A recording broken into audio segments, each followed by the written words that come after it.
A e dini se ku e mban celularin mund të ndikojë në shëndetin tënd? Në përditshmërinë tonë, celulari është gjithmonë me ne, në xhep, në shtrat, në dorë, por ka vende ku nuk duhet ta mbajmë kurrë, sepse mund të sjellë rreziqe të padukshme për shëndetin dhe sigurinë tonë.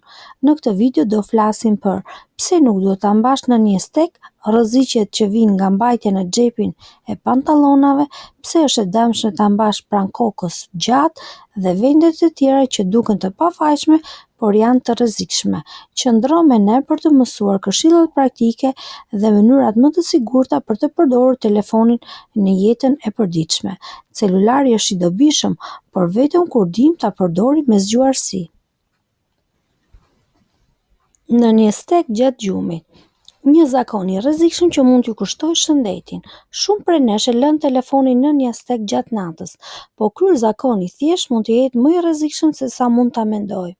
Celularët, edhe kur nuk janë në përdorim aktiv, lëshojnë valë elektromagnetike që mund të ndikojnë në funksionin e trurit gjatë gjumit. Kur e mbajmë afër kokës, rrisim ekspozimin ndaj këtyre valëve. Një rrezik i padukshëm por real. Rreziku i mbinxehjes. Pajisjet moderne mund të nxehen, sidomos kur janë në karikim. Ka patur raste të dokumentuara të mbinxehjes së celularëve në një stek dhe kanë shkaktuar djegje apo zjarr.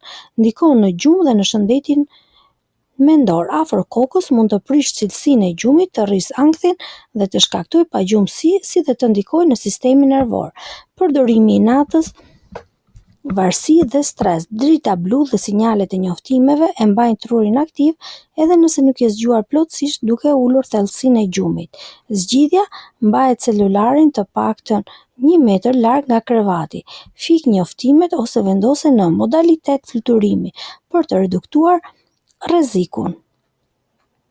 2. Në xhepin e pantallonave, një rrezik i heshtur për shëndetin riprodhues. Mbajtja e telefonit në xhepin e përparëm është praktike e përditshme, por pak e dinë se kjo mund të kompromitojë fertilitetin, sidomos tek meshkujt. Temperatura dhe valët celularët gjenerojnë nxehtësi dhe emitojnë valë elektromagnetike që kur janë pranë organeve riprodhuese mund të ndikojnë negativisht në cilësinë e spermës, numrin dhe lëvizshmërinë e saj. Studimet flasin qartë. Disa kërkime kanë treguar se mbajtja e përhershme e telefonit në xhep është e lidhur me një ulje të ndjeshme të fertilitetit.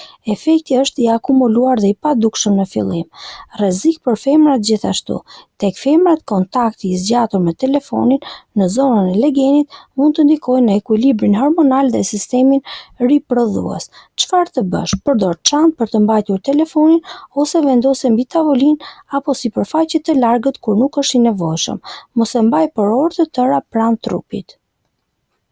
3. Në recipeta për femrat, një vend i papërshtatshëm që mund të fshehë rreziqe të padukshme.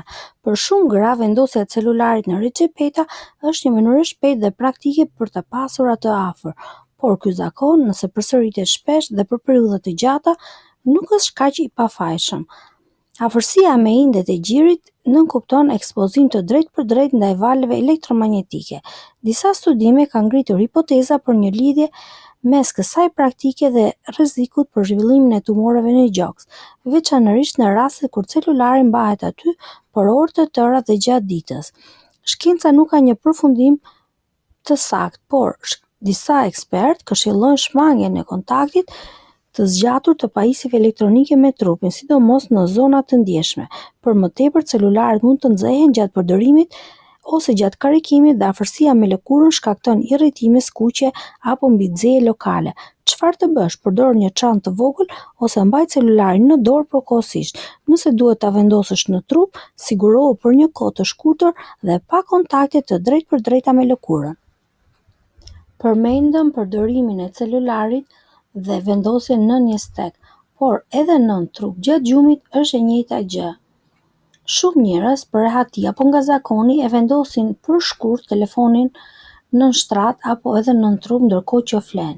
Kjo është një mënyrë shumë e rrezikshme për të përdorur një pajisje elektronike. Nxehtësia e prodhuar mund të akumulohet, veçanërisht kur nuk ka qarkullim ajri. Në raste ekstreme çon në mbinxehje. Ekspozimi ndaj trupit, ndaj valëve, si dhe ekspozimi ndaj valëve të telefonit gjatë natës. Të gjitha këto dëmtojnë gjumin. Afër timonit të makinës gjatë drejtimit. Një rrezik që nuk duhet nënvlerësuar. Mbajtja e celularit afër timonit gjatë drejtimit është bërë një zakon për shumë njerëz, qoftë për navigim apo për të parë mesazhe apo telefonata të shpejta. Kjo është një nga praktikat më të rrezikshme që mund të bësh me makinë. Së pari, shpërqendron trurin, edhe një shikim i shkurtër tek ekrani mjafton për të humbur vëmendjen nga rruga. Statistikat tregojnë se përdorimi i celularit gjatë drejtimit është një nga shkaqet kryesore të aksidenteve sot. Së dyti, në rast përplasje, celulari nuk është më një pajisje e padëmshme. Ai mund të fluturojë me forcë dhe të kthehet në një objekt që godet fytyrën, syt apo trupin, duke shkaktuar dëmtime serioze. Për më tepër, celulari lëshon valë që mund të ndërhyjnë në pajisjet elektronike të makinës, sidomos në makinat e reja që kanë sisteme të ndjeshme. Çfarë duhet bërë? Përdor një mbajtse të posaçëm për telefonin, vendosur në mënyrë të sigurt në panelin e përparme dhe përdor vetëm opsionin hands free, pra pa duar, nëse është e nevojshme, ose edhe më mirë mos e përdor fare gjatë drejtimit. Në timon ti duhet të jesh vetëm ti dhe mendja jote, dhe jo rruga dhe celulari. Disa mënyra të thjeshta por shumë efektive për të reduktuar rrezikun nga celulari.